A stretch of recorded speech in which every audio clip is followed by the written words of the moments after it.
बैसाख महात्म चौथा अध्याय। राधे राधे। नारद जी बोले, हे राजन, जैसे रसों में दूध, दूध से दही और दही से घृत उत्तम है, ऐसे ही मासों में कार्तिक मास, कार्तिक से माघ और माघ से बैसाख मास अधिक है। इसमें धर्म करना बरगद की बराह की तरह बढ़ता है।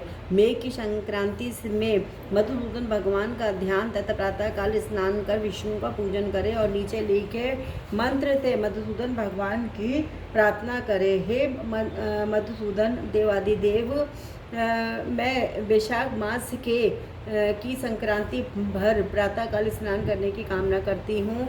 आप इसे निर्विघ्न पूर्ण कीजिए।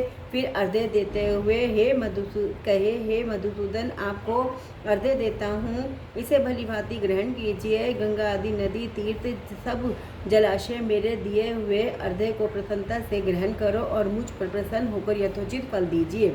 फिर वस्त्र पहनकर आहे कर्मों को करे, फूलों से भगवान का पूजन करे। विष्णु भगवान की बैसाख मास संबंधी कथा सुनने से वह कोटि जन्म के संचित पापों से छूटकर मोक्ष पाता है। पृथ्वी, स्वर्ग और पाताल कहीं भी दुख नहीं होता, कभी गर्भ में नहीं आता और ना कभी माता का दूध पीता है। बैसाख मास में जो तेल मलना, दिन में सोना, घर में स्नान, निषिद्ध भोजन, दोबारा भोजन, रात्रि काल में भोजन करता है और उत्तम उत्तम कथा नहीं सुनता, ना किसी तीर्थ में जाकर स्नान करता है,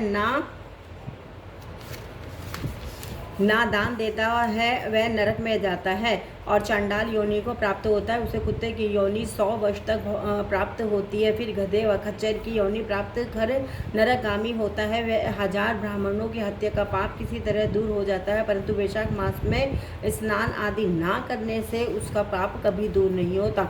बैसाख मास में नियम पूर्वक कमल के पत्तों पर भोजन करने से सब पापों से निवृत्त होकर विष्णु लोक मिलता है। बैसाख मास में दोपहर के समय मार्ग चलकर अपने घर में आए हुए या थके हुए ब्राह्मणों को सुंदर आसन देकर जो उनके चरणों को दबाता है और चरणोदक को अपने मस्तक पर छिड़कता है और उसके सब बंधन कट जाते हैं, उसे गंगा आदि संपूर्ण तीर्थों में स्नान करने के बराबर फल निश्चय ही मिलता है।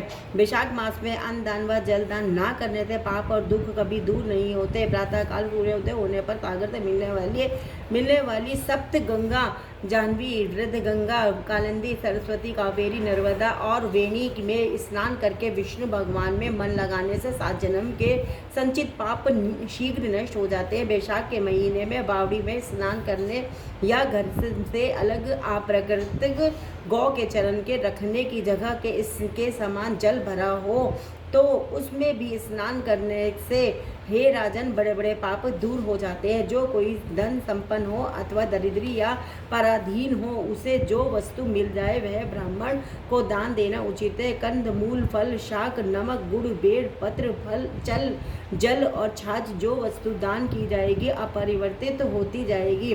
दान न करने से दरिद्रता आती है, दरिद्री होने से पाप किया जाता है, पाप करने से नरक मिलता है। इसलिए सुख की इच्छा करने वालों को अवश्य दान करना चाहिए।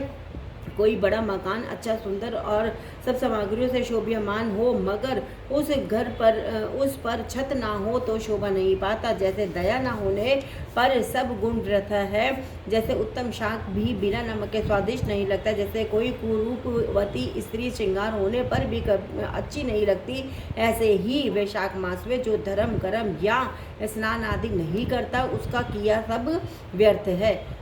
वैशाख मास में तीर्थ यात्रा, जप, तप, यज्ञ, दान और होम आदि का फल भी अधिक होता है और तुरंत फल मिलता है। मधुसूदन भगवान इसके देव है। जिसने किसी प्रकार के भी वैशाख मास में मधुसूदन भगवान का पूजन नहीं किया वह मूढ़ बुद्धि सूकर की योनि पाता है। जो तुलसी दल से वैशाख मास में मधुसूदन भगवान की पूजा करता है वह सार्वभौम राजा को कोटि जन्म तक अनेक सुख भोगता है और फिर अपने करोड़ कुलों को लेकर विष्णु की सायुज्य मुक्ति को पाता है। हरे कृष्ण, राधे राधे। हरे कृष्ण कृष्ण कृष्ण हरे हरे, हरे राम राम राम हरे हरे, हर हर महादेव। राधे राधे।